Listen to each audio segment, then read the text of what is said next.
Développement de la production animale et végétale dans la zone agricole protégée de Bambou Mingali, située dans le district d'Igné. Le tout premier site de cette zone agricole protégée est doté d'une dizaine de bâtiments de poulets de chair. Ada Zola est une jeune ingénieure agronome, gérante de la coopérative Avicop. Son travail quotidien est d'assurer la croissance de plus de 2000 poussins contenus dans ce bâtiment. Ce sont des animaux des poussins d'un jour.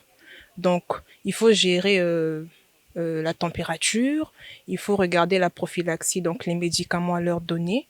Et voilà, donc si on rate cela, on peut tomber sur des pertes. Là, je suis à ma 3e bande. J'ai pu tirer l'expérience de la première, de la 2e bande. Donc là, je me sens plus à l'aise par rapport aux précédentes bandes.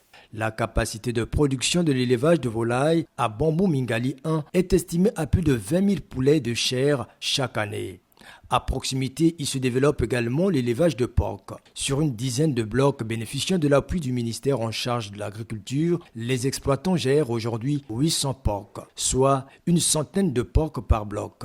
Le ministère a fait une politique fiable pour au moins intéresser les groupements.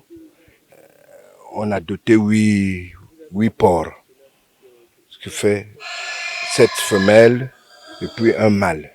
Sur ce nombre, on a déjà atteint un nombre sur notre groupement, au moins 96 sujets. Bien que le niveau de production soit encore faible, le maïs récolté sur place est utilisé pour l'alimentation des porcs.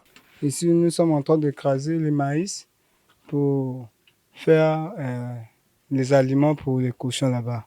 Le ministre en charge de l'agriculture fait ici une visite guidée de cette ZAP aux représentants des agences onusiennes en terre congolaise. Au niveau du deuxième site de cette ZAP en pleine construction, le ministre Paul-Valentin Gobo nourrit l'ambition d'accroître la production sur 25 hectares. Ce site, avec sa production importante, plus de 700 000 poulets de chair par an, à lui seul ne suffira pas.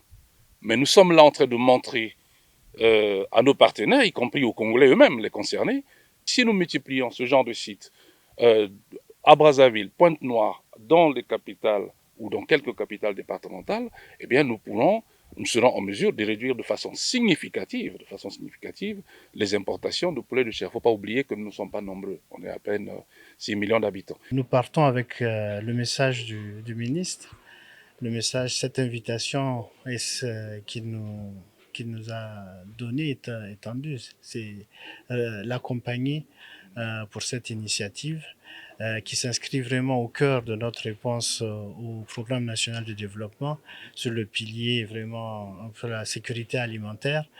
Réduire considérablement l'importation des aliments de bétail est le but poursuivi à travers la politique des zones agricoles protégées qui nécessite des investissements conséquents.